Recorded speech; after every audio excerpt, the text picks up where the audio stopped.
صبر دنیا اور آخرت میں کامیابی کا راستہ۔ تحریر ریحان احمد یوسفی۔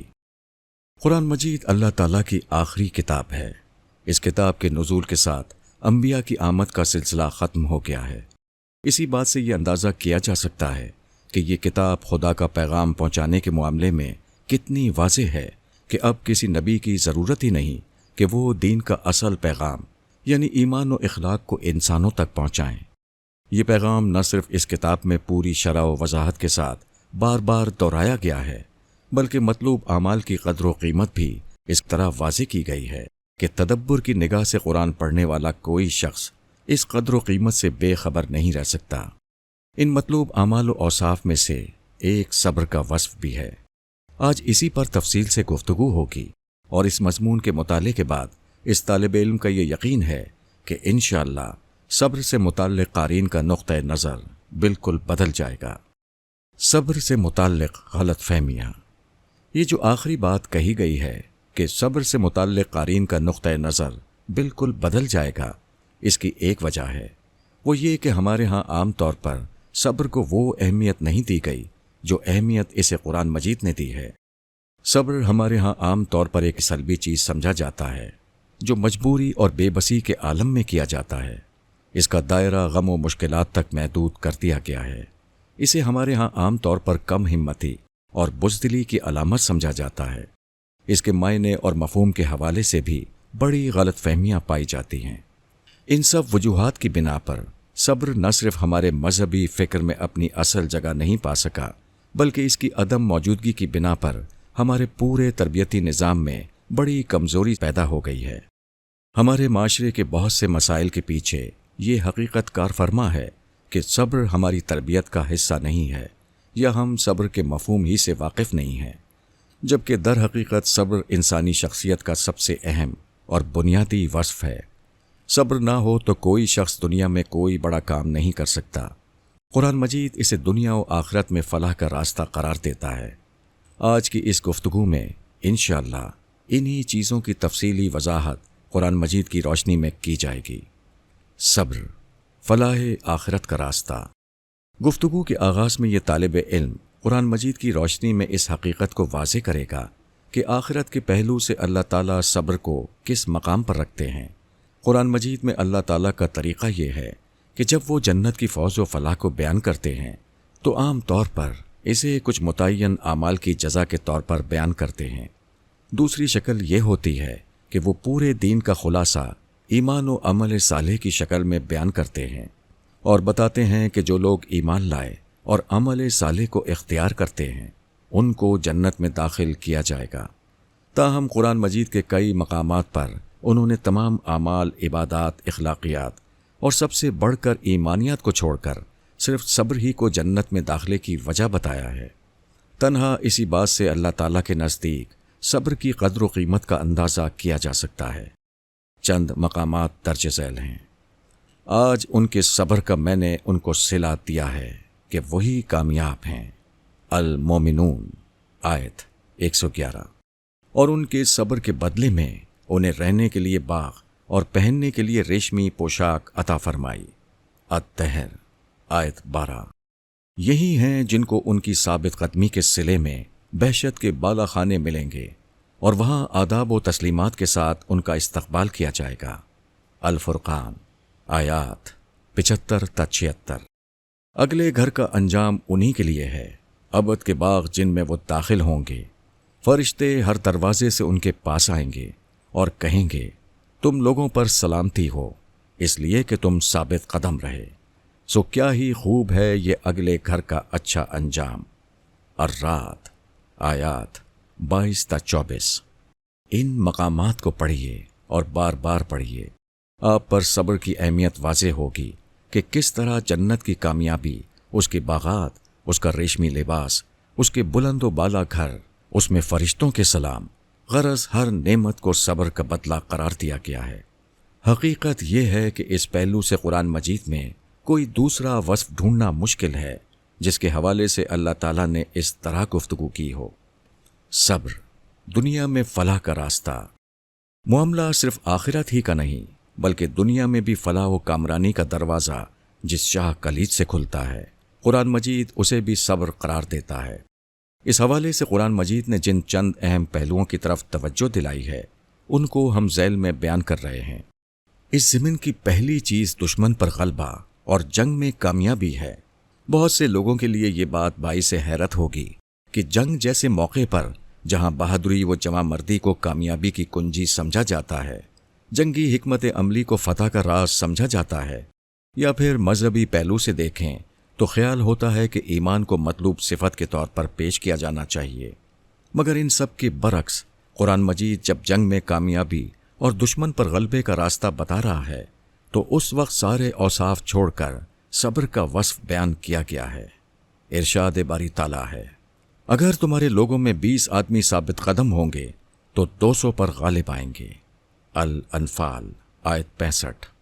یہ جنگ بدر کا موقع تھا جب صحابہ کرام کی وہ جماعت میدان میں تھی جنہیں بلا شبہ قدسیوں کی جماعت کہا جا سکتا ہے اور جن سے بہتر لوگ انسانیت نے کبھی نہیں دیکھے، مگر ان کا بھی جو وصف قرآن نے بیان کیا ہے وہ صبر ہی ہے۔ اس کے بعد مزید لوگ ایمان لائے جن کی بنا پر مومنین کی جماعت میں ایک نوعیت کا ضعف پیدا ہو گیا، چنانچہ 1 اور 10 کا تناسب بدل کر 1 اور 2 کا کر دیا گیا، مگر مطلوب وصف نہیں بدلا گیا بلکہ وہی رہا، یعنی 200 کے مقابلے میں 100 صبر کرنے والے ہونے چاہیے، تب ان کو دشمن پر غلبہ ملے گا۔ ارشاد باری تعالیٰ ہے، سو تمہارے 100 ثابت قدم ہوں گے تو 200 پر غالب آئیں گے۔ الانفال آیت 66۔ یہی صبر ہے جس کی درخواست جالوت کے خلاف لڑنے والے ان اہل ایمان نے کی تھی جن کی قیادت طالوت کر رہے تھے۔ حضرت داؤد علیہ السلام نے اس جنگ میں جالوت کو قتل کیا تھا اور بادشاہ طالوت نے اپنی بیٹی کی شادی ان سے کر دی تھی۔ بعد ازاں حضرت داؤد بنی اسرائیل کے حکمراں بن گئے۔ اس جنگ کے حوالے سے اہل ایمان کی جو دعا قرآن نے نقل کی وہ درج ذیل ہے، اے ہمارے رب، ہم پر صبر انڈھیل دے اور ہمارے قدموں کو جما دے اور ان منکروں کے مقابلے میں ہماری مدد فرما۔ البقرہ آیت 250۔ یہ دعا صرف صبر کی دعا نہیں بلکہ نصرت الہی کی ایک درخواست بھی ہے۔ قرآن نے دوسرے مقام پر واضح کر دیا کہ نصرت الہی کے لیے بھی صبر ہی بنیادی وصف ہے جو مطلوب ہے۔ اس حوالے سے جنگ احد کے موقع پر نازل ہونے والی درج ذیل آیت ملاحظہ کیجیے جس میں فرشتوں کے نزول کو صبر پر موقوف کیا جا رہا ہے۔ یہاں اگرچہ تقویٰ کا بھی ذکر ہے اور آگے بھی صبر کے ساتھ دوسرے اوصاف بیان ہوں گے، مگر نوٹ کیجیے کہ ہر جگہ صبر کو مقدم کر کے اس کی بنیادی حیثیت کو نمایاں کر دیا گیا ہے۔ ارشاد ہے، ہاں کیوں نہیں، اگر تم صبر کرو اور خدا سے ڈرتے رہو اور تمہارے دشمن اسی وقت تم پر آ پڑیں تو تمہارا پروردگار 5000 فرشتوں سے تمہاری مدد کرے گا جو خاص نشان لگائے ہوئے ہوں گے۔ آل عمران آیت 125۔ موجودہ دور میں مسلمانوں کو اکثر و بیشتر یہود و نصارہ، روس و امریکہ، بھارت اور اسرائیل کی سازشوں کی فکر رہتی ہے۔ قرآن نے دشمنوں کی چالوں اور سازشوں کو بھی موضوع بحث بنا کر ان سے بچنے کا نسخہ بتایا ہے۔ اس نسخے کا جزو اول ایک دفعہ پھر صبر ہی ہے۔ اور یاد رکھو کہ اگر تم صبر کرو گے اور اللہ سے ڈرتے رہو گے تو ان کی کوئی تدبیر تمہیں کچھ بھی نقصان نہ پہنچا سکے گی۔ آل عمران آیت 120۔ موجودہ دور میں مسلمان غیر مسلموں سے ہر اعتبار سے بہت کمزور ہیں۔ یہی معاملہ بنی اسرائیل کا تھا جن کا دشمن فرعون ان سے بہت طاقتور تھا۔ حال یہ تھا کہ وہ ان کے نومولود بچوں کو قتل کر دیا کرتا اور وہ اس بدترین ظلم کے خلاف کچھ نہیں بول سکتے تھے۔ وہ قومی طور پر فرعون اور اس کی قوم کے غلام تھے، مگر قرآن بتاتا ہے کہ اللہ نے حضرت موسیٰ کو ان کے درمیان مبعوث کر کے جو وعدے بھی ان کے ساتھ کیے تھے وہ پورے کیے اور ان کے دشمن فرعون کو ہلاک کیا، مگر یہ اس وقت ہوا جب انہوں نے صبر سے کام لیا۔ بنی اسرائیل پر تیرے پروردگار کا وعدہ خیر اس طرح پورا ہوا کیونکہ وہ ثابت قدم رہے، اور ہم نے فرعون اور اس کی قوم کا سب کچھ برباد کر دیا جو وہ اپنے شہروں میں بناتے اور جو کچھ دیہات کے باغوں اور کھیتوں میں ٹٹیوں پر چڑھاتے تھے۔ الاعراف آیت 137۔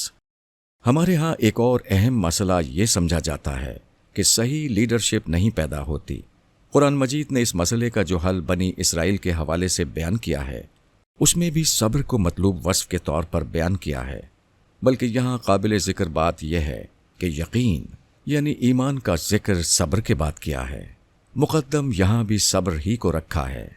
ارشاد باری تعالیٰ ہے، اور جب انہوں نے ثابت قدمی دکھائی اور وہ ہماری آیتوں پر یقین بھی رکھتے تھے تو ان کے اندر ایسے پیشوا اٹھائے جو ہمارے حکم سے ان کی رہنمائی کرتے تھے۔ السجدہ آیت 24۔ صبر سے متعلق غلط تصورات کی تصحیح۔ اس موقع پر مناسب معلوم ہوتا ہے کہ قرآن مجید کی روشنی ہی میں صبر سے متعلق ہمارے معاشرے میں رائج تصورات کی تصحیح کر دی جائے۔ مثلا ایک عام غلط فہمی یہ پائی جاتی ہے کہ صبر عجز و تذلل، بے بسی، مجبوری و لاچاری میں کیا جانے والا کام ہے، جبکہ قرآن مجید میں ہرگز ایسا نہیں۔ یہاں تو یہ اس قوت و عزم کی اساس ہے جس سے مدد چاہنے کی تلقین کی گئی ہے۔ صحابہ کرام کو شہادت حق کے منصب پر فائز کرنے کے بعد اللہ تعالیٰ نے جس جد و جہد کا حکم دیا اس میں انہیں صبر سے مدد چاہنے کی تلقین کی گئی تھی۔ ایمان والوں، ثابت قدمی اور نماز سے مدد چاہو، اس میں شبہ نہیں کہ اللہ ان کے ساتھ ہے جو ثابت قدم رہنے والے ہوں۔ البقرہ آیت 153۔ اس آیت میں نہ صرف صبر نماز سے مقدم ہے بلکہ یہ بھی کہا گیا ہے کہ اللہ تعالیٰ صبر کرنے والوں کے ساتھ ہیں۔ غور کیجئے کہ یہ نہیں کہا گیا کہ اللہ تعالیٰ نماز پڑھنے والوں کے ساتھ ہیں، حالانکہ نماز کی اہمیت اور عظمت سے پورا قرآن بھرا ہوا ہے۔ اندازہ لگایا جا سکتا ہے کہ جس وصف یعنی صبر سے مدد مانگی جا رہی ہے اور جس کے ساتھ خدا کی معیت کا وعدہ ہے وہ عجز و بے بسی کی علامت کیسے ہو سکتا ہے؟ صبر سے متعلق ایک اور غلط فہمی یہ ہے کہ یہ غم کے موقع پر کیا جاتا ہے۔ اس حوالے سے پہلی بات یہ ہے کہ صبر کے موقع پر غم نہ کرنے کا تصور اپنی ذات میں ایک غلط تصور ہے۔ غم تو ایک فطری چیز ہے جو محرومی اور نقصان کے ہر موقع پر انسان محسوس کرتا ہے۔ محرومی میں کسی کا غم محسوس کرنا غیر فطری نہیں بلکہ اسے یہ تلقین کرنا غیر فطری ہے کہ وہ غم محسوس نہ کرے۔ صبر کا اصل مفہوم۔ صبر کے حوالے سے یہ ساری غلط فہمیاں اس بنا پر پیدا ہو رہی ہیں کہ ہم لوگ صبر کے درست تصور سے واقف ہی نہیں ہیں۔ چنانچہ ضروری ہے کہ صبر کا صحیح تصور قرآن مجید کی روشنی میں لوگوں پر واضح کیا جائے۔ صبر اصلاً ایک مذہبی وصف نہیں بلکہ ایک انسانی وصف ہے۔ قرآن مجید نے اسے اسی طرح بیان کیا ہے۔ ایک موقع پر جب کفار کے سرداروں نے حضور کی دعوت حق کی نفی کی تو اس موقع پر انہوں نے اپنے بتوں سے وابستہ رہنے، ان کی عبادت پر جمے رہنے اور ان کی حقانیت پر مطمئن ہونے کے لیے یہی صبر کا لفظ بولا جسے قرآن نے نقل کر دیا۔ ارشاد باری تعالیٰ ہے، ان کے سردار اٹھ کھڑے ہوئے کہ چلو اور اپنے معبودوں پر جمے رہو، یہی چیز مطلوب ہے۔ سوات آیت 6۔ اس آیت میں بالکل واضح ہے کہ صبر ایک انسانی وصف ہے۔ یہ لفظی طور پر رکے رہنے اور روکنے کے معنی میں آتا ہے۔ آگے بڑھ کر یہی اپنے موقف، نظریے، عمل، رویے اور سوچ پر رکے رہنے اور اپنے آپ کو اس پر روکے رکھنے کے مفہوم میں استعمال ہوتا ہے۔ یعنی یہ ایک اصولی فیصلہ ہے راہ راست پر رہنے کا اور پھر اس سے نہ ہٹنے کا۔ اس کا ایک پہلو وہ ہے جس کا تعلق انسان کے ذہن و فکر سے ہے، یعنی انسان کسی نقطۂ نظر کو درست سمجھے اور پھر ہر طرح کے حالات پر اس نقطۂ نظر پر قائم رہے۔ اس کا دوسرا پہلو وہ ہے جس کا تعلق انسان کے عملی رویے سے ہے، یعنی اس نقطۂ نظر پر ثابت قدم رہنے میں جو کچھ اچھے برے حالات پیش آئیں ان میں انسان اس نقطۂ نظر سے جنم لینے والے عملی تقاضوں کو نبھانے میں کوئی کوتاہی نہ برتے۔ دین میں صبر کا مفہوم۔ دین میں صبر کا یہی مفہوم ہے، البتہ جس موقف پر ثابت قدم رہنے کے لیے کہا گیا ہے وہ صرف حق ہے۔ حق وہ چیز ہے جسے اللہ تعالیٰ نے ماننے یا کرنے کے لیے کہا ہو۔ اس بات کو سورہ عصر میں بیان کردہ دینی مطالبات کی روح سے سمجھا جا سکتا ہے۔ زمانہ گواہی دیتا ہے یہ انسان خسارے میں پڑ کر رہیں گے، ہاں مگر وہ نہیں جو ایمان لائے اور انہوں نے نیک عمل کیے اور ایک دوسرے کو حق کی نصیحت کی اور حق پر ثابت قدمی کی نصیحت کی۔ العصر آیات 1-3۔ دیکھ لیجئے کہ یہاں اصل مطالبہ ایمان اور عمل صالح ہے۔ جو خدا کی طرف سے پیش کردہ دو بنیادی نظری اور عملی مطالبات ہیں۔ پھر انہی کو سمیٹ کر ایک لفظ حق سے آگے بیان کر دیا کہ ایمان و عمل صالح کے جس حق کو اہل ایمان خود اختیار کرتے ہیں اسی کی دوسروں کو تلقین کرتے ہیں، اور جب دیکھتے ہیں کہ کسی کے قدم اس حق سے ڈگمگا رہے ہیں تو اسے اس حق پر ثابت قدمی یا صبر کی تلقین کرتے ہیں۔ صبر کے مواقع۔ قرآن مجید نے بالاجمال صبر کا ذکر کرنے کے ساتھ ان مواقعوں کی خاص طور پر نشاندہی بھی کی ہے جہاں انسان کے قدم ڈگمگا جاتے ہیں اور جہاں صبر کے بغیر انسان درست رویے پر قائم نہیں رہ سکتا۔ ذیل میں ہم ان کو ایک ایک کر کے بیان کریں گے۔ مصائب پر صبر۔ مصائب زندگی کا ایک لازمی حصہ ہیں۔ خدا نے یہ دنیا امتحان کی جس اسکیم کے تحت بنائی ہے اس میں انسان زیادہ تر نعمتوں میں جیتا ہے، لیکن وقفے وقفے سے انسان محرومی اور مشکلات کے تجربے سے گزرتا ہے جن کی اپنی حکمتیں ہیں۔ لیکن ان نامساعد حالات میں انسان صبر سے کام نہ لے تو پھر وہ مایوس ہو جاتا ہے۔ انسان کا عقیدہ اور عمل دونوں خرابی کا شکار ہو جاتے ہیں۔ غیر اللہ کے در سے لو لگانا، خدا سے مایوس ہو کر اس کے وجود سے انکار کر دینا، حالات کی سختیوں سے حرام میں مبتلا ہو جانا، سخت حالات میں جزا فضا کرنا اور کلمات کفر کو زبان سے نکالنا وہ چیزیں ہیں جو صبر نہ ہونے کی بنا پر ظاہر ہوتی ہیں۔ چنانچہ اہل ایمان کو ایسے تمام حالات میں صبر یعنی درست رویے پر قائم رہنے کی تلقین کی گئی ہے۔ ارشاد ہے، ہم اس راہ میں یقیناً تمہیں کچھ خوف، کچھ بھوک اور کچھ جان و مال اور کچھ پھلوں کے نقصان سے آزمائیں گے، اور اس میں جو لوگ ثابت قدم ہوں گے اے پیغمبر انہیں دنیا اور آخرت دونوں میں کامیابی کی بشارت دو۔ البقرہ آیت 155۔ قرآن مجید نے ان مواقعوں پر صبر کی تلقین کر کے یہ خوشخبری دی ہے کہ اس صبر کا بدلہ خدا کی رحمت و برکت اور اس کی طرف سے ملنے والی خصوصی ہدایت ہے۔ اس کی تفصیل ہمیں حضرت ایوب علیہ السلام کی زندگی میں ملتی ہے۔ آپ نے ہر طرح کے مصائب پر جب صبر کیا تو آپ کو تمام نعمتیں بہتر کر کے لوٹا دی گئیں۔ نیکی و دعوت کی راہ پر صبر۔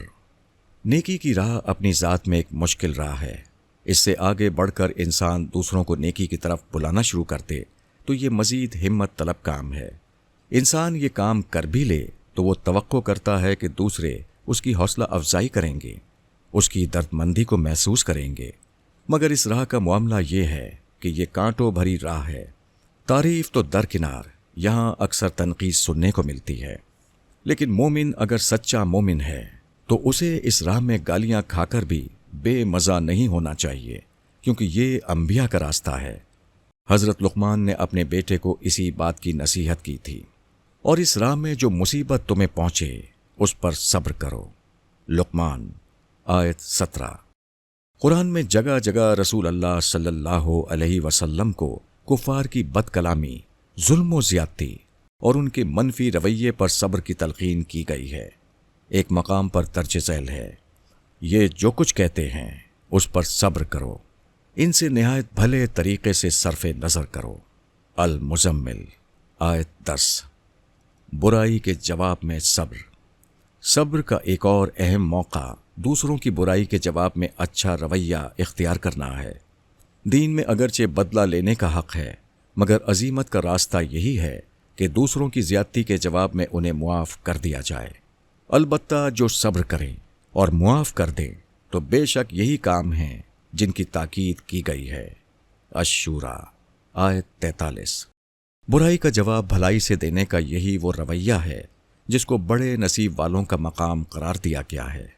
ارشاد باری تعالیٰ ہے، حقیقت یہ ہے کہ بھلائی اور برائی دونوں یکساں نہیں ہیں۔ تم برائی کے جواب میں وہ کرو جو اس سے بہتر ہے تو دیکھو گے کہ وہی جس کے اور تمہارے درمیان عداوت ہے وہ گویا ایک سرگرم دوست بن گیا ہے۔ اور یاد رکھو کہ یہ دانش انہی کو ملتی ہے جو ثابت قدم رہنے والے ہوں، اور یہ حکمت انہی کو عطا کی جاتی ہے جن کے بڑے نصیب ہیں۔ حام میم سجدہ آیات 34 تا 35۔ حالت نعمت میں راہ راست پر رہنے کے لیے صبر۔ ایک آخری مقام اس حوالے سے وہ ہے جس میں اللہ تعالیٰ یہ بات بیان کرتے ہیں کہ نعمتوں کی حالت میں درست رویہ اختیار کرنے کے لیے بھی ضروری ہے کہ انسان صبر کرے۔ یہ وہ چیز ہے جو عام حالات میں سوچی نہیں جا سکتی کہ اللہ تعالیٰ نعمتوں میں بھی صبر کی تلقین کریں گے، مگر صبر کا اصل مفہوم اگر واضح رہے تو یہ بات سمجھی جا سکتی ہے کہ حق پر ثابت قدمی صرف برے حالات میں نہیں بلکہ اچھے حالات میں بھی مطلوب ہوتی ہے۔ چنانچہ جس طرح یہ ضروری ہے کہ انسان نامساعد حالات میں مایوسی اور ناشکرے پن سے بچے، اسی طرح یہ بھی ضروری ہے کہ حالات اچھے ہوں تو انسان شیخی خورے پن اور اترانے سے باز رہے۔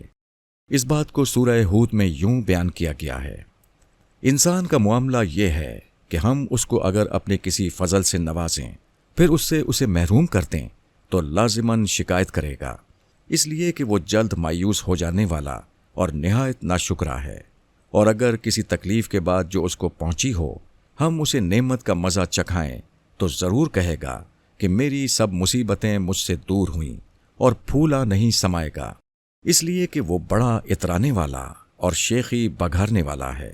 اس سے وہی مستثنیٰ ہیں جو صبر کرتے اور اچھے عمل کرتے ہیں، انہی کے لیے مغفرت بھی ہے اور بڑا اجر بھی۔ ہود آیات 9-11۔ خلاصہ گفتگو، خلاصہ کلام یہ ہے کہ صبر اچھے برے ہر طرح کے حالات میں حق پر قائم رہنے کا نام ہے۔ زندگی کے سرد و گرم میں حق کے بارے میں نہ انسان کا نظریہ بدلے نہ اس کا رویہ بدلے۔ حق پر یہ ثابت قدمی جس طرح مصائب میں مطلوب ہے، اسی طرح لوگوں کے برے رویے دعوت حق اور نعمت کے حال میں بھی مطلوب ہے۔